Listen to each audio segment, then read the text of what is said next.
Bon, voilà, أنا وليت باش نكمل لكم la vidéo اللي درتها la première. Bon, je vous parlais de la tolérance des musulmans et mais aussi de l'intolérance du côté aussi des chrétiens. Et je vous ai donné l'exemple de la présence de la guerre des croisades ou la présence des musulmans en Andalousie. Mais il y a aussi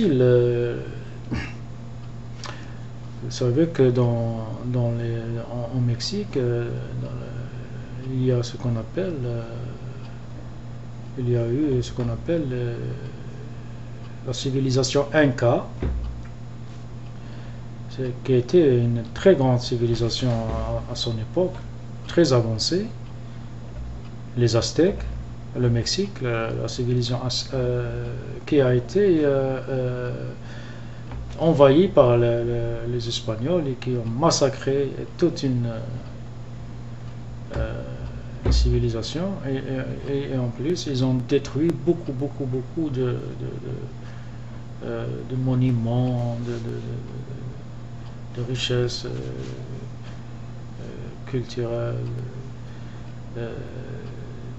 pour effacer toute trace de présence de cette civilisation, puisque les Espagnols voulaient s'ancrer dans cette région. Donc ça, c'est aussi une tolérance. Que je veux dire par là que tolérance et l'intolérance, ne vient pas d'un côté seulement. C'est-à-dire que ce n'est pas un côté qui est tolérant et l'autre qui est intolérant, c'est les deux à la fois. C'est pour ça que j'ai donné l'exemple, ces deux exemples. Donc l'intolérance, elle peut venir de partout. C'est pour ça que je dis que avant de porter un jugement sur un sujet aussi délicat que celui-là, moi je pense que c'est bien de s'informer et de lire et au maximum et essayer de comprendre. Bon, pour faire plus simple, moi je dirais que je ne suis contre, j'ai bien réfléchi, jusque je suis contre l'interdiction du port du burqa, parce qu'en interdisant, on ne résout rien du tout. Ce n'est pas en interdisant qu'on va résoudre le problème. Au contraire, l'interdit va amener à tout ce qui est à tout ce qui va se faire illégalement. Plus on interdit, plus les choses se font derrière les rideaux. Donc je ne pense pas que ce soit la bonne solution. Moi je dirais qu'il faut surtout rester tout le temps dans le dialogue et essayer de se respecter mutuellement. Et je voudrais ouvrir une parenthèse et vous dire un adage que je trouve qui me plaît beaucoup et qui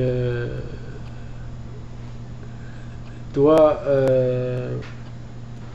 nous laisser réfléchir là-dessus et à méditer là-dessus. Cet adage-là, c'est: celui qui veut faire un voyage à 10 milliers de lieues doit toujours commencer par le premier pas. والله جابها. خليكم تخموا على هذا الاداج هذايا. قبل ما نقول لكم على خير نقول لكم soyons tolérants les uns envers les autres et vivons avec nos différences, vivons dans l'intelligence. Comme قال لك الآخر, le rouge et le noir ne s'épousent-ils pas? Voilà, c'est tout ce que j'avais à dire. C'est mon humble avis. J'aimerais bien que vous me disiez ce que vous en pensez. Si vous n'êtes pas d'accord, vous me dites, vous me corrigez. Si j'ai dit des bêtises, vous me corrigez. Voilà. Je vous dis au revoir et je vous dis aussi vivre et laisser vivre. هذا هو الصح. هيا بقى على خير ولا بروشان وتهلاو في روحكم.